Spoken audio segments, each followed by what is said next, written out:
Hello and welcome. My name is Corey Colonna, and I am the Executive Director of Housing and Residential Life at California State University Long Beach. I am very happy to welcome you to the Beach family and welcome you and your student to live with us for the academic year. These videos that we're providing here are meant to give to you a little bit of an orientation of what all the services are that we provide, our processes and our systems, our organization as an office, and also just some resources for you as family members as well. So I'm going to go ahead and get started. You're going to hear from a lot of my team members throughout. So who are we?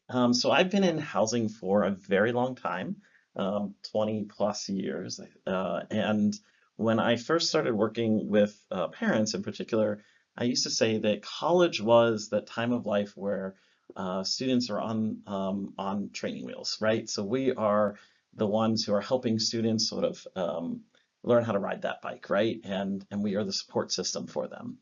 The goal, of course, is that potentially by the time that they graduate, that they could be, riding on their own, maybe even an athlete, on their bike. So that used to be my original analogy. But then as the years have passed, I've realized that that's probably not as accurate. And I think there's a better way of thinking about it. I think until this point, their life has been on training wheels, and family, parents, aunts, uncles, guardians, uh, church members, everyone has been that support system that has held that student upright as they learn how to pedal the bike, right?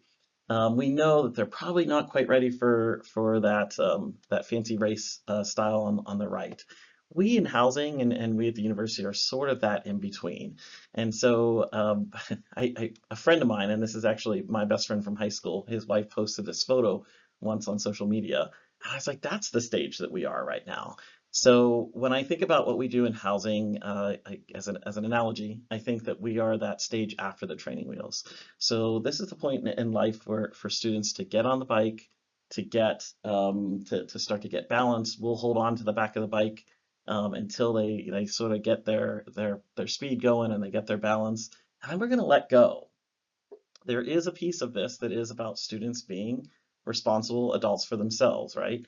But one of the nice things is even when we let go, we're very much like my best friend here, Ed, who's walking right behind the student. And you know what? Sometimes they fall, and when they fall, we'll be there to help pick them up. We'll be there to help talk about what went well, what didn't go well, and to learn a lesson from it. And then we're going to put them back on that bike and we're going to hold on again until they get their balance, with the hope eventually of them being able to ride really on their own. So it's just the way that I like to think about the work that we do.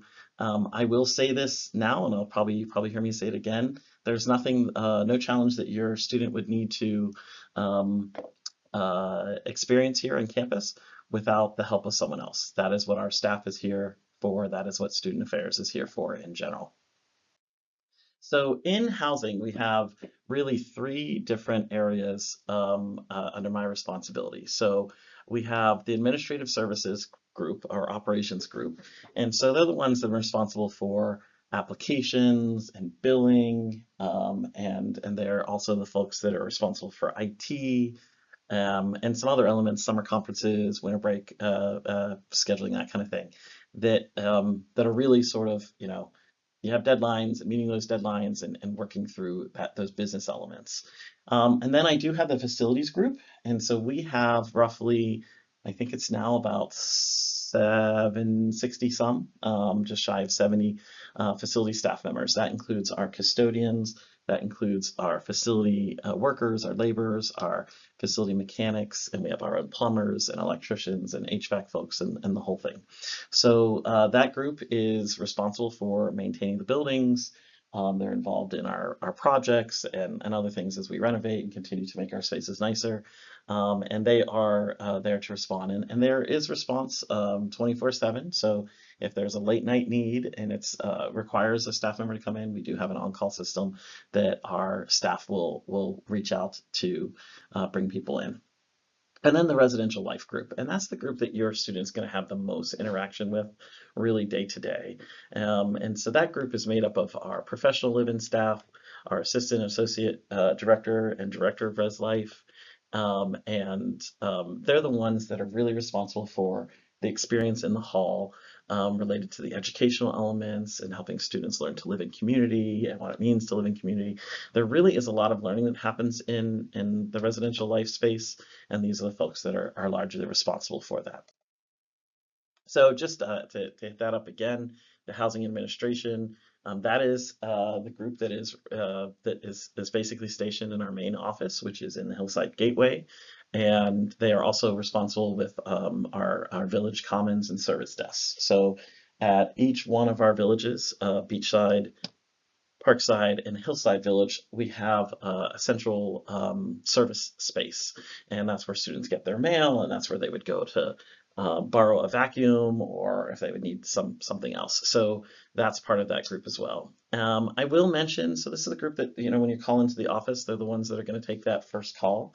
I mentioned now, and I imagine you probably have heard this at other conversations at SOAR and just throughout, but we are bound by the Family Educational Rights and Privacy Act, FERPA, which limits how much and what information we can share with non-students. And so your student is, in the eyes of the university and the law, a full adult, and they have rights of their information.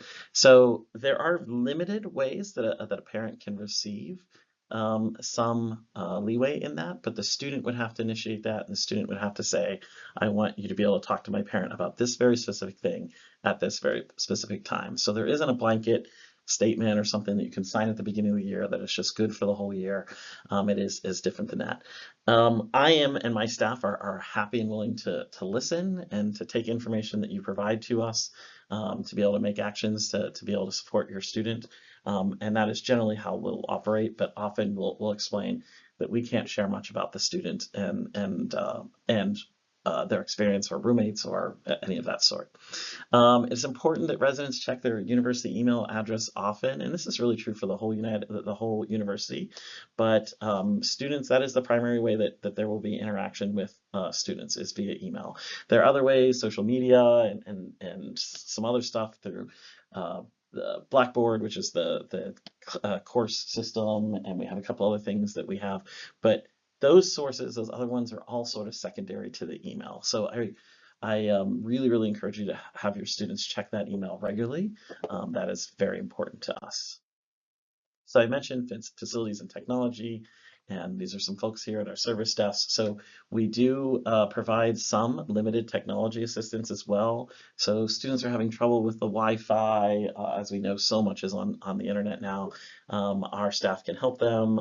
We have Wi-Fi locks that are based on an ID card. So if there are issues with that group, and we have some student workers, and of course we have professional staff as well. And then, as I mentioned earlier, custodial staff, facility mechanics, and trades. Please know that a student should go into the portal if they see something that's wrong and put in a work order. It is best for them to do that themselves. They will get response then from our team when there's when the work order has been assigned, or if there's some kind of delay because they're waiting for a part or whatever the case is. Really important that students learn how to do that, and that is all through our portal that is provided as part of StarRes, where they did their application. The other nice thing about that is it helps students make sure that they're getting the right space. So a student can only put in a work order for spaces that are connected to them. So their lounge, their restroom, their bedroom. So often in the past, we've had students who put in work orders before we had the system and would say, well, my light bulb is out, but they didn't put a room. And if we couldn't see who that was based on the system. So this is why we want them to use the work order system.